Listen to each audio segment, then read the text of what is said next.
Welcome. Today is not about motivation. It's not about marketing tactics, and it's not about doing more.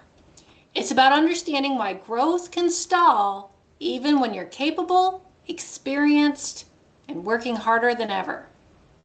This session is a diagnostic. By the end, you will know whether your growth stall is tactical or structural. And that distinction changes everything. At Empower People, we begin with responsibility. So repeat silently or aloud. I, Tiffany Joy Greene, do solemnly swear to accept the lifelong obligation to hone my superhero powers and apply those superhero powers to the good of the people I serve. I will promote and add to the ongoing success of Empower People, its members, and the people, organizations, and communities it serves. I will help prepare the next generation of superheroes. I am driven to be a positive change agent for those I serve and interact with. And let's take a moment, put your hands on your hip, shoulders back, head held high, looking off into the distance. This is called superhero pose, and this should be your daily dose of empowerment. Anytime you need a little dose of empowerment, feel free to strike superhero pose. Now remember, before we get into the details of today's mini course, remember, growth requires ownership. Today is about ownership of structure. So by the end of this mini session, you will identify why growth stalls in capable businesses, distinguish effort problems from structure problems, recognize the 3 most common growth bottlenecks, diagnose where your stall is occurring, and name 1 corrective move. Remember, you don't need 10 actions, you just need the right one.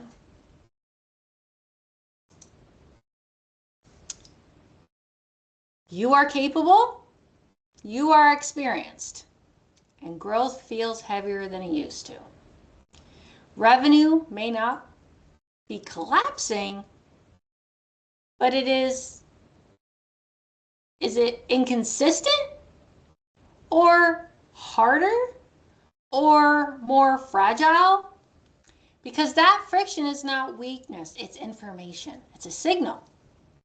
When something feels harder than it should, structure is speaking. And it's important that when that structure is speaking and it's giving us a signal, that we listen to it. That's our opportunity. Most founders respond to a stall by what? Increasing effort. What do you see? You see more content, more outreach, more hours, more pressure. Effort can temporarily compensate for structural weakness. For example, you might get a quick uptick on a content, or you may get a random new client from one piece of content. But is it scalable? Is it repeatable? So while effort can temporarily compensate for structural weakness, it cannot eliminate it, okay? More effort applied to misalignment accelerates exhaustion. If growth feels heavy, it is not because you lack drive, it is because structure has not evolved with you. So growth stall happens when 3 things drift apart. What are those 3 things? It's your capacity, your structure, your execution reality.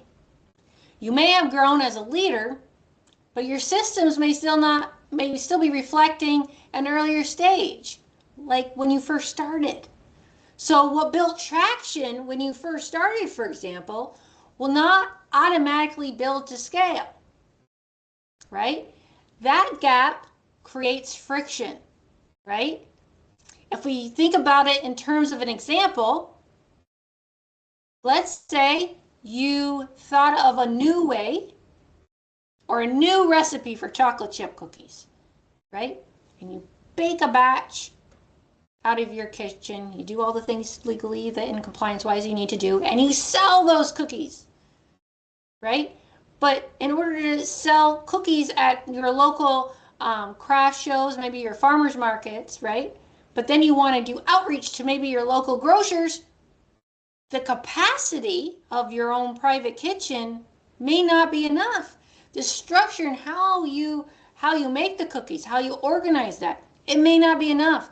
And your execution reality, deadlines, who's doing it, would you be the only person doing that? Would that be able to be feasible? See, so as you grow, your structure must grow with you.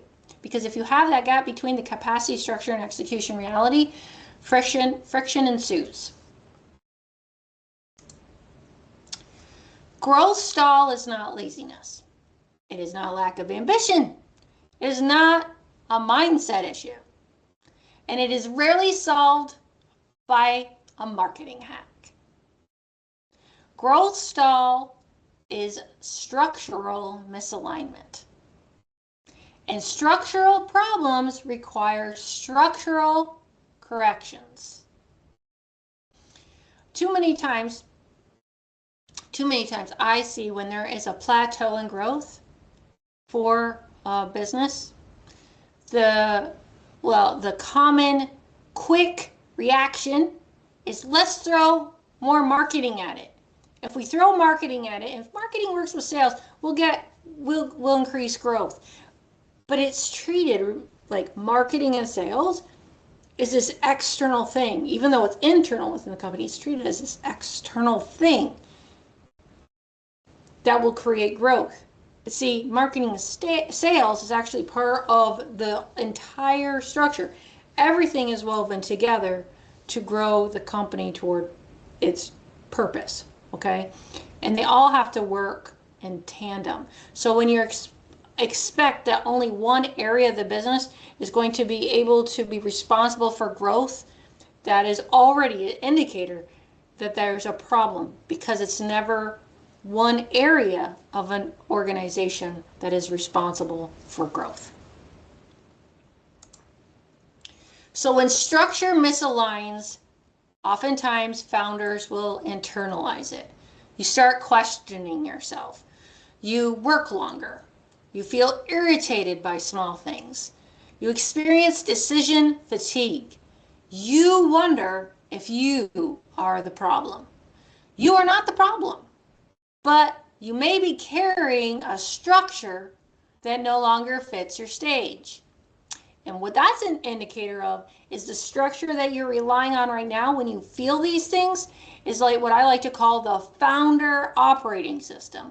When the whole operating system is you, that's a problem, right? Because how can you scale if the whole operating system is you?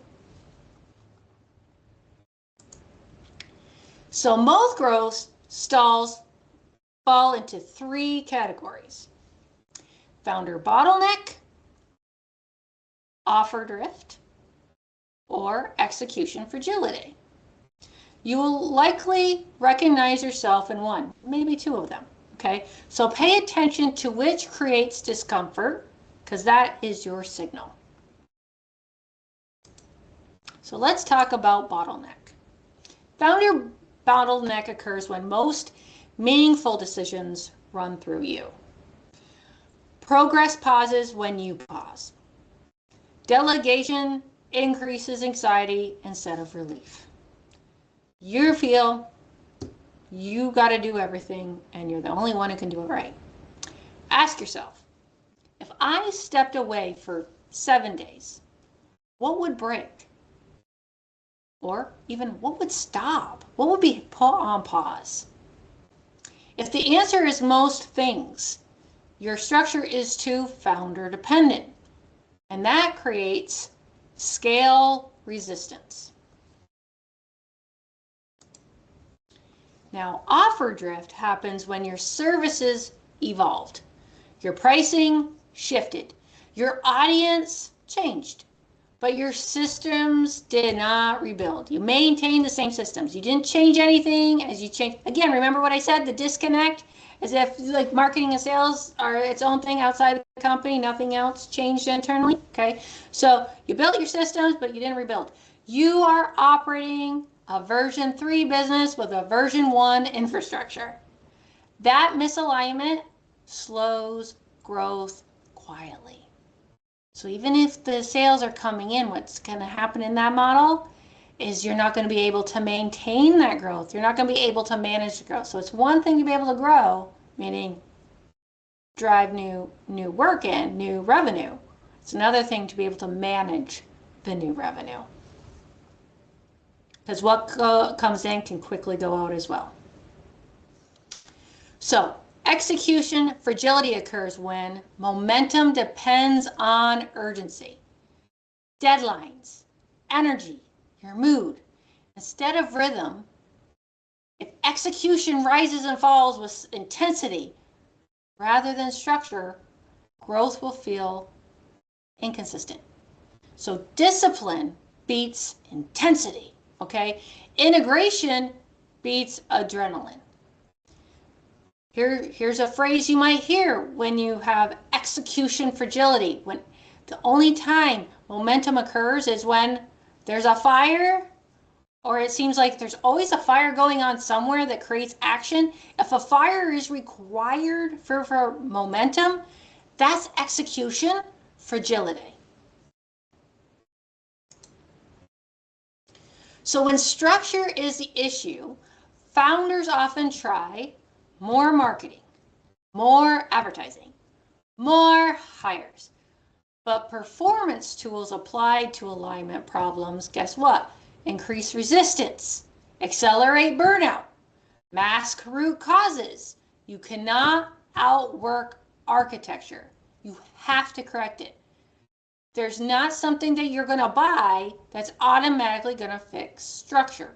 You have to start with structure first before implementing a system.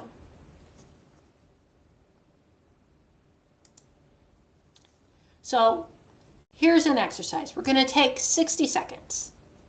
Write this down.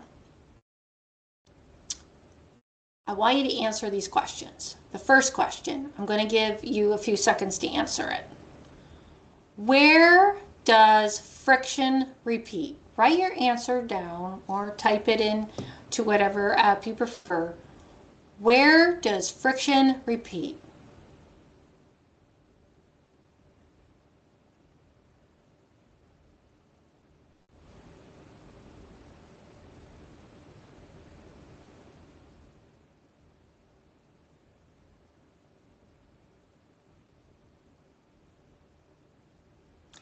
Now the next question, what feels heavier than it should? What feels heavier than it should?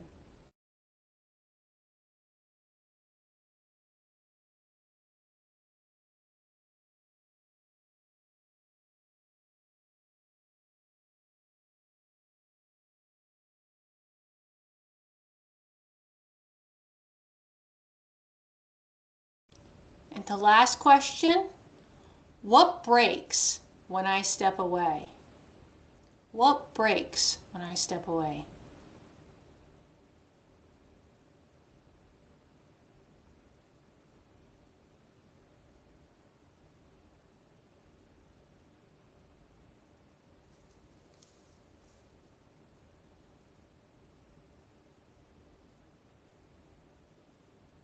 Okay.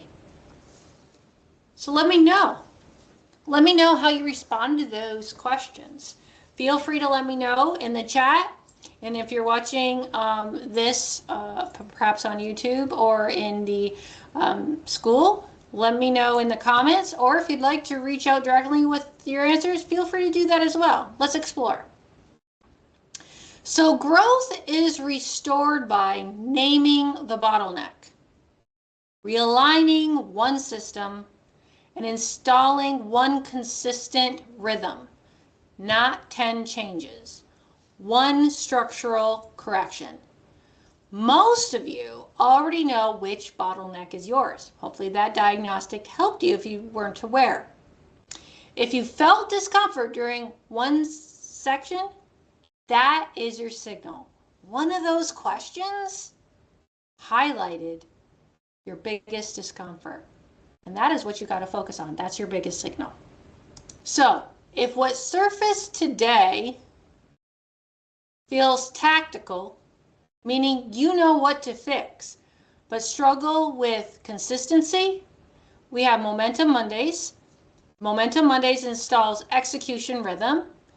Now, if what surfaced feels structural, meaning you realize you're carrying too much or your architecture hasn't evolved with your growth, we have the Purpose Reset Architecture session. And that could be your next move. Remember, what I do, this is not ongoing consulting. It is all what I'm talking about, especially the Purpose Reset Architecture the Purpose Reset Architecture session. It's focused hour session. We identify exactly where structure is breaking during that session and what to correct first. So do not leave with awareness and do nothing. Remember, now you're aware. Now's the time to act. Structure compounds, and so does stagnation. So if you know it's time, the booking link is in the chat. So thank you for showing up. Honestly, thank you for being transparent. Clarity is discipline, and discipline creates freedom. Okay? Thank you for joining me, Tiffany Joy Greene, for this mini course. I look forward to seeing you at other mini course sessions. If you're, and for those of you who are with me live, I'm going to end the course now so I can answer your questions privately. To the rest of you, take care and let's evolve together.